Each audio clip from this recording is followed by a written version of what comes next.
श्री स्वामी समर्थ. स्वामी भक्त हो, आपण नेहमीच स्वामींच्या चमत्कार कथा ऐकत असतो. कोणकोणते चमत्कार स्वामी करतात ह्याच्याबद्दल वाणच नाही. काय काय आणि किती सांगावे अशी ही श्री स्वामींची थोरवी. अहो, एक नाही अनेक गोष्टी अशा आहेत. अनेक गोष्टींबद्दल मी आजपर्यंत नेहमी सांगितलं आहे. स्वामीच्या तारक मंत्रामध्ये सुद्धा असं म्हटलेलं आहे की स्वामी ज्यांचा हात धरतात ते कधीच सोडत नाहीत. काही लोकांना जी प्रचिती येते ती सुद्धा अगदी न भूतो न भविष्यती अशी प्रचिती येते, ज्यांना स्वामींबद्दल काही माहीत नसते आणि ते सुरू करतात तेव्हासुद्धा त्यांना प्रचिती येते. अशाच एक ताई आहेत, सौ अर्चना आपटे म्हणून. त्यांनी त्यांचा स्वतःचा अनुभव सांगितला आहे. घरातील ताणतणावामुळे त्यांना नैराश्य आणि मानसिक अस्थैर्य आलेलं होतं. एका परिचितांच्या सल्ल्यामुळे त्यांनी स्वामींच्या पोथीचं वाचन सुरू केलं.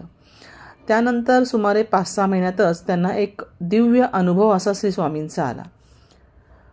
होळी पौर्णिमेला रात्री नेहमीप्रमाणे त्यांनी पोथी वाचली आणि पहाटेच्या सुमारास एखाद्या वाड्याच्या लोखंडी कड्या उघडल्यासारखा आवाज झाला आणि एक दिव्य शक्ती ही त्यांच्या घरामध्ये खिडकीतून आत आली आणि त्यांच्या शरीरात ती प्रवेशली. जसा त्या दिव्य शक्तीने यांच्या शरीरात प्रवेश केला तसेच त्यांच्या पायामध्ये प्रचंड वेदना होऊ लागल्या. त्याच सुमारास त्यांनी श्री स्वामींचा जप सुरू केला. त्याबरोबर ती जी शक्ती होती ती सुवर्णवलयांकित होऊन त्यांच्या शरीरातून बाहेर पडली आणि दुसऱ्या खिडकीतून ती निघून गेली. आणि काही दिवसातच पुढे होणाऱ्या घटनांबद्दल त्यांना दृष्टांत होऊ लागले. आता हे झालेले दृष्टांत काय होते त्याबद्दल त्या सांगतानाच म्हणतात की त्यांच्या सोसायटीमध्ये एक रो हाऊसिंग सोसायटी, एका संध्याकाळी घराच्या मागच्या बाजूला एका मृत व्यक्तीची पालथी पडलेली आकृती त्यांना दिसली. त्यानंतर काही महिन्यातच गल्लीतील एका स्त्रीचा जळून मृत्यू झाला. म्हणजे हा जणू काही श्री स्वामींनी त्यांना संकेत, म्हणजे त्यांना पुढे काय घडणार आहे या गोष्टींचा दृष्टांत त्यांनी पोथी वाचली तसा व्हायला लागलेला होता. एक दिवस स्वामींची पोथी वाचत असतानाच एका दुचाकी स्वाराने एका व्यक्तीला धडक दिल्याचे दिसले आणि ती व्यक्ती रस्त्यावर फेकली गेली असेही त्यांना दिसले. त्यावेळी काय विचार चालू होते ते काही आठवत नाही, परंतु त्यांनी त्यांच्या मुलीला धोका असल्याचे त्यांना जाणवले. आणि म्हणून जेव्हा संध्याकाळी त्यांची मुलगी परत आली तेव्हा तिला त्यांना दिसलेल्या दृश्याबद्दल माहिती दिली आणि तिला विचारलं की अगं, अशी काही घटना घडलेली आहे का, तुझ्या बाबतीत असं काही झालं आहे का. तेव्हा त्यावर तिने त्यांना सांगितलं की हो, दुपारी मैत्रिणीकडून मी कॉलेजमधून जाताना शास्त्री रस्त्यावर एका दुचाकी स्वार सिग्नल तोडून पुढे जात असताना त्या मैत्रिणीला माझ्या धडक बसणार होती, पण ती वेळीच बाजूला झाली आणि पुढचा अनर्थ टळला. स्वामी भक्त हो, अशा अनेक गोष्टी आहेत, परंतु ही गोष्ट मला जरा थोडीशी वेगळीच अशी वाटली. कारण प्रत्यक्ष दृष्टांत स्वामी त्यांना देऊन सांगत होते की हे आता पुढे असं घडणार आहे. त्यामुळे त्या बाईंना या घटनेची अगोदरच माहिती मिळत होती आणि त्यासाठी त्या सतत म्हणजे अशा विचारात असायच्या. पोथी वाचताना म्हणा किंवा आणखीन देवाचं स्वामींचं काही करत असताना त्यांना सतत असे भास व्हायचे आणि त्यांना असं वाटायचं की हे असं काहीतरी दिसतंय, म्हणजे हा नक्की स्वामींचा संकेत आहे आणि स्वामींनी आपल्याला काहीतरी ह्याच्यातनं सांगू पाहतायत स्वामी त्यांना असं जाणवायचं.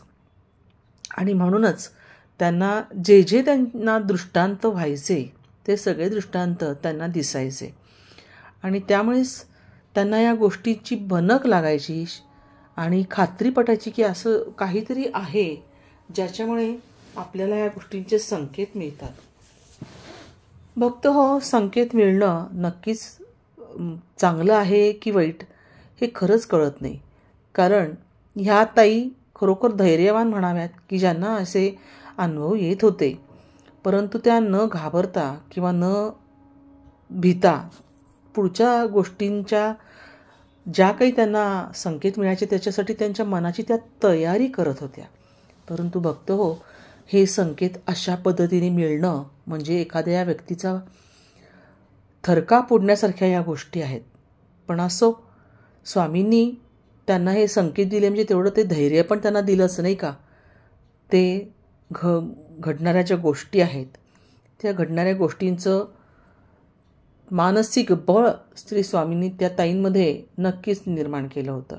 आणि म्हणून त्या ह्या गोष्टी पाहू शकत होत्या अंतर्मनातून, त्यांना कळू शकत होत्या आणि तसंच सगळं घडतसुद्धा होतं.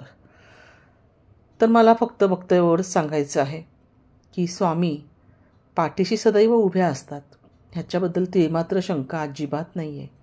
परंतु अशा पद्धतीचे अनुभव येणं ही सुद्धा काही साधी गोष्ट नाही. त्यामुळे श्री स्वामींचंच नामस्मरण करणं, श्री स्वामींचा तारक मंत्र म्हणणं हे कायम आपण करायला पाहिजे. श्री स्वामींचं जे चरितामृत आहे ते वाचणं ज्यांना शक्य होतं त्यांनी नक्की करावं. ज्यांना वेळेअभावी जमत नाही आहे, ज्यांना वेळेअभावी काही गोष्टी किंवा प्रकृतीमुळे जमत नाही आहे, बसणं होत नाही आहे, अशा लोकांनी अगदी बसल्या बसल्या स्वामीनामाचा जप तर ते आरामातच करू शकतात नाही का. आणि तारक मंत्र एकदा पाठ झाला की तो तुम्ही कुठेही बसून म्हणू शकता.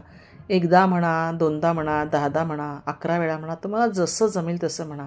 स्वामींची अशी कोणतीही अट नाही.